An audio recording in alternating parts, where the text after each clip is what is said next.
Doraemon के बिना Nobita की लाइफ इनकम्प्लीट है। नोबिता और डोरेमोन अपने अपने में दोनों ही कमजोर हैं, लेकिन जब वो दोनों मिल जाते हैं तो शक्तिशाली हो जाते हैं। जैसे नोबिता अपनी क्लास का सबसे कमजोर बच्चा था, वो ना वो पढ़ाई में अच्छा था, ना ही आर्ट्स में और ना ही म्यूजिक में। वैसे ही दूसरी ओर डोरेमोन भी सारे रोबोट्स में से सबसे वीकेस्ट रोबोट था। डोरेमोन वो बेसिक से कैलकुलेशन भी नहीं कर पाता था, जो उसके साथ के सभी रोबोट्स इजीली कर पाते थे, जिस वजह से उसके रिजल्ट्स पुअर रहते थे।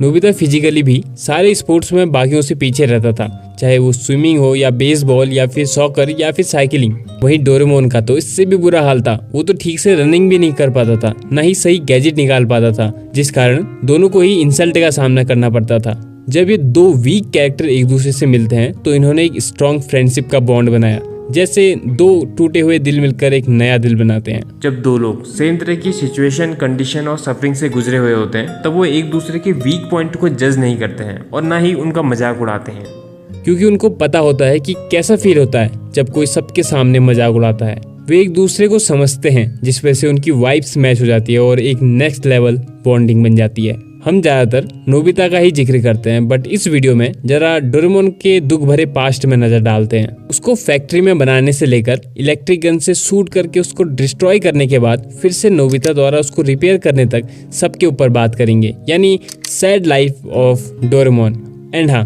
डोरेमोन की स्पेयर पॉकेट का राज भी इस वीडियो में जानेंगे। डोरेमोन को फ्यूचर में मात्सुशिबा फैक्ट्री में बनाया गया था।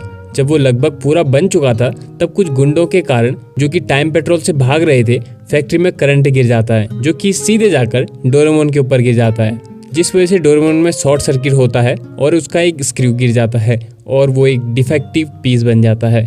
जब उसकी एक स्कूल में परफॉर्मेंस चेक की जाती है तो पता चलता है कि ये रोबोट तो ना ही अच्छे से कैलकुलेशन कर पाता है, ना ही प्रॉब्लम सॉल्व कर पाता है, ना ही रनिंग कर पा रहा है और ना ही सही गैजेट निकाल पा रहा है। इससे परेशान होके प्रिंसिपल डोरेमोन को एक इम्प्रूवमेंट वाली क्लास में भेज देते हैं, ताकि वो थोड़ा काम का हो जाए। और हाँ, भले ही डोरेमोन 22वीं शताब्दी का कमजोर रोबोट हो, लेकिन 21वीं शताब्दी का सबसे स्ट्रॉन्गेस्ट रोबोट था। ये एकदम ऐसा है जैसे 10वीं क्लास के एक वीक बच्चे को पहली क्लास में डाल दें तो वहाँ वो टॉपर होगा। एनीवे, डोरेमोन वहाँ 0 इम्प्रूवमेंट करता है और इसके साथ ही उसके साथ के कुछ रोबोट्स उसको परेशान भी करते हैं। जब रोबोट्स का ऑक्शन होता है तब डोरेमोन के अलावा सभी रोबोट्स को खरीद लिया जाता है, लेकिन डोरेमोन को कोई भी नहीं खरीदता।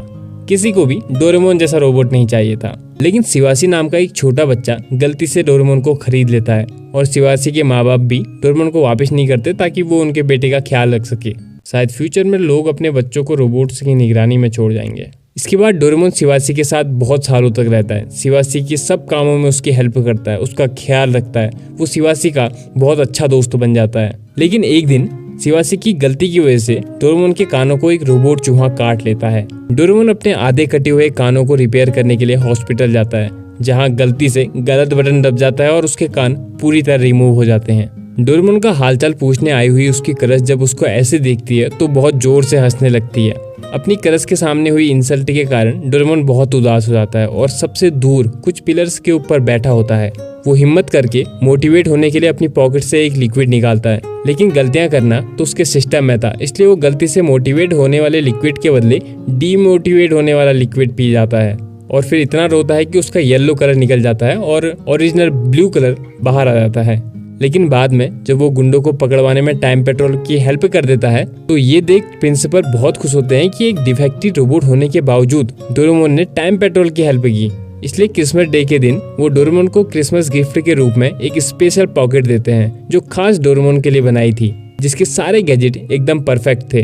अब डोरेमोन के पास 2 पॉकेट हो चुकी थी, एक स्पेशल और एक पुरानी वाली, जो कि स्पेयर पॉकेट नाम से जानी जाती है। हाँ, वही पॉकेट जिसका इस्तेमाल नोबिता शरारत करने के लिए करता है। इसके साथ ही प्रिंसिपल डोरेमोन की तरह ही दिखने वाले बहुत से छोटे छोटे रोबोट्स भी बनाते हैं, जिनको मिनी डोरा कहते हैं, जो कि टाइम पेट्रोल के कहने पर डोरेमोन की हेल्प करने के लिए बनाए गए थे। यहाँ पे आप लोगों के लिए क्वेश्चन है, इन 6 मिनी डोरा में से 3 मेन कौन से हैं वो आप कमेंट्स में बताओ। एनीवे, इसके बाद शिवासी डोरेमोन को पास्ट में अपने ग्रैंडपा के पास यानी नोबिता के पास भेज देता है, ताकि नोबिता का फ्यूचर अच्छा हो और उसकी शादी शिजुका के साथ हो जाए। डोरेमोन देखता है कि नोबिता बाकी सब बच्चों से पीछे रहता है, उसको पढ़ाई में कुछ समझ नहीं आता, वो बस सोते रहता है। डोरेमोन समझता है कि नोबिता भी उसी की तरह है, इसलिए वो हमेशा उसकी हेल्प करता है और धीरे धीरे उनकी दोस्ती बहुत गहरी हो जाती है। इतनी गहरी कि जब मात्सुशिबा फैक्ट्री के डायरेक्टर ने डोरेमोन को किडनैप कर लिया था ताकि वो उसको पहले जैसा बना दे, तब नोबिता और डोरेमोन की दोस्ती देखकर वो इमोशनल हो गए थे और उन्होंने डोरेमोन को छोड़ दिया था। इसके बाद लास्ट एपिसोड में डोरेमोन खराब हो गया था, जिसको फिर नोबिता ने ठीक किया था, जो कि आप इस लास्ट एपिसोड में देख सकते हो। दोस्ती मेरे फेवरेट रिलेशन में आती है क्योंकि दोस्ती अपनी मर्जी से की जाती है। दोस्ती में तो एक सच्चा प्यार होता है, एक आज़ादी होती है। लास्ट एपिसोड में डोरेमोन ऑफ हो गया था, लेकिन नोबिता ने अपनी पूरी जान लगा दी थी अपने दोस्त को ठीक करने के लिए। जो नोबिता कभी खुद को नहीं बदलता, उसने दोस्ती के लिए खुद को बदल दिया और अंत में अपने दोस्त को ठीक करके दिखाया, भले ही उसको 35 साल का सब्र क्यों ना करना पड़ा हो। ये नोबिता और डोरेमोन की फ्रेंडशिप एक बहुत अच्छा एग्जाम्पल है, क्योंकि ट्रू फ्रेंडशिप हमेशा आपको विकास की ओर ले जाती है। जैसे डोरेमोन की दोस्ती ने नोबिता को इम्प्रूव किया, नोबिता के अंदर की हिडन पावर्स को बाहर निकाला। श्री कृष्ण और सुदामा के ऊपर बना हुआ एक सॉन्ग मुझे बहुत पसंद आता है। उसके लिरिक्स कुछ इस प्रकार हैं: छोटा बड़ा ऊंच नीच राजा रंग कोई नहीं, प्रेम की धरा पे मित्र केवल एक मित्र है।